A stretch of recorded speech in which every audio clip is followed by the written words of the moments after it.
আসসালামু আলাইকুম, welcome to LS education. আজকে অনেকদিন পর আবার আমরা আসছি একটা ভিডিওর মাধ্যমে একটা স্টুডেন্টকে জানাবো তার ভিসা অ্যাপ্রুভড। স্টুডেন্ট হচ্ছে আমি গ্র্যাজুয়েট ডিপ্লোমার জন্য অ্যাপ্লাই করছে কানাডাতে। তার ইনস্টিটিউশন ছিল নেট। সে এইচএসসি কমপ্লিট করছেন 2024-এ। সো এখানে একটা স্টাডি গ্যাপ ছিল, বাট আলহামদুলিল্লাহ আমরা অনেকে জানি গ্র্যাজুয়েটের ভিসা হয় না। সো স্টুডেন্টেরও সেরকম এক্সপেকটেশন নাই, কারণ সে জানে যে ইউজিতে অত বেশি ভিসা হয় না। সো আজকে আমরা তার ভিসার ডিসিশনটা পাইছি একটু আগে। সো সরাসরি স্টুডেন্টকে কল দিব। স্টুডেন্ট কল দিলে দেখি তার রিয়াকশনসটা কেমন থাকে তার ভিসা শোনার পর। সো আমরা স্টুডেন্টকে কল করছি। স্টুডেন্টের নাম হচ্ছে রায়হান খান সামি, রায়হান হাসান খান সামি। সো আমরা তাকে কল করছি।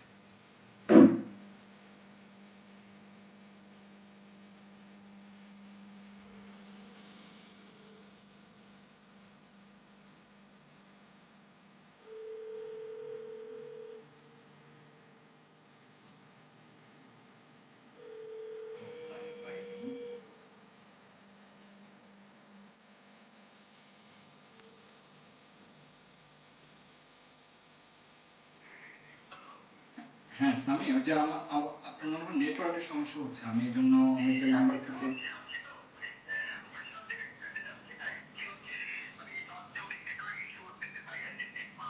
ও আচ্ছা, আপনি লঞ্চে আছেন এখন? আচ্ছা।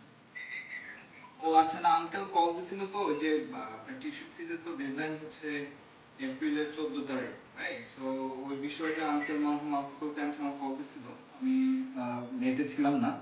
পরে একটু আগে আঙ্কেলের সাথে আমার মেসেজে কথা হয়েছে, আমি বলছিলাম আর কি যে আহ, আপনার সাথে আমি আলোচনা করব যেহেতু এখনো টাইম আছে। আর এমনিতে তো ওভারঅল আপনি জানেন যে ইউজিতে একটু মানে ভিসা রিফিউজালটা বেশি। তো এখন এর মধ্যে আবার টাকাটা দিয়ে দিলে যদি আবার ওখানে আটকা পড়ে, এর মধ্যে আবার আপনার সেকেন্ড প্ল্যান আছে হচ্ছে নিউজিল্যান্ডের জন্য। তো এখন কি করবেন ওটা নিয়ে একটু কথা বলার ছিল আর কি। হ্যাঁ, এখন টিউশন ফিস কি আপনি দিতে চাচ্ছেন, নাকি আপনি New Zealand as a second destination যেটা আপনার প্ল্যান বি হিসেবে ছিল, ওটাতেই কি আপনি প্রসিড করবেন না টিউশন ফিসটা দিয়ে দিবেন?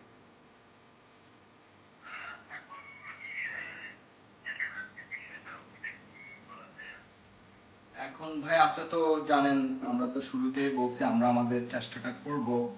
আর ইউজুয়ালি যেটা হয়, আপনার রিফিউজাল দিলে কিন্তু উইদিন ফিউ ডেজের ভিতরে কিন্তু আপনার ডিসিশনটা নেগেটিভ যদি হয়ে থাকে তাহলে নেগেটিভটা ফিউ ডেজের ভিতর দিয়ে দেয়। আহ, আর যদি মানে লম্বা সময় লাগে, তারা হয়তো এক্সট্রা ইনভেস্টিগেশন বা একটু যেমন ধরেন হতে পারে ব্যাংক ভেরিফিকেশন, তারপর হচ্ছে কোনো ডকুমেন্টেশন ইস্যু থাকলে বা ট্যাক্স রিটার্ন থাকলে ওগুলো একটু ভেরিফাই করে দেখে।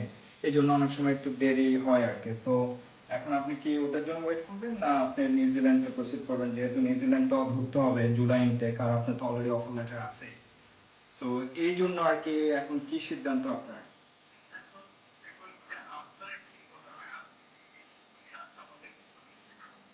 আপনার এমনিতে তো ফার্স্ট প্রায়োরিটি হচ্ছে কানাডা, রাইট?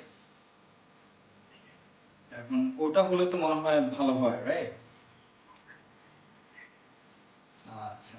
সো আল্লাহ তো আপনার ওই আশা আকাঙ্ক্ষা পূরণ করে দিল, আপনার তো ভিসা অ্যাপ্রুভ হয়ে গেছে। আপনার ভিসা অ্যাপ্রুভ হয়ে গেছে। হ্যাঁ আলহামদুলিল্লাহ, একটু আপনার সাথে একটু সারপ্রাইজ, একটু চাচ্ছিলাম আপনার রিয়াকশন। না না, আঙ্কেলকে এখনো জানাই নাই, আঙ্কেলকে জানাই নাই, আপনাকে আগে জানাইছি। ঘটনা হচ্ছে আঙ্কেল আমাকে মেসেজ দিয়েছে যখন, তখন আমি আবার চেক করছি। আপনার ধরেন মার্চের 6 তারিখে আমরা অ্যাপ্লাই করলাম, আর আজকে এপ্রিলের 1 তারিখে ডিসিশন।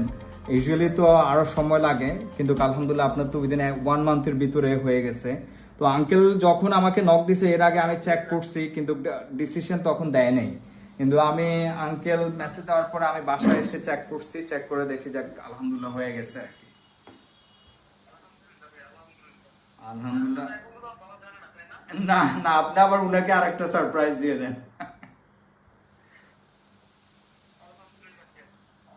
হ্যাঁ যাক, আল্লাহ আপনার, জি, আপনার ভাইয়ের সাথে আপনার রিউনাইট করতেছে, যেহেতু আপনার ভাই অলরেডি কানাডায় আছেন।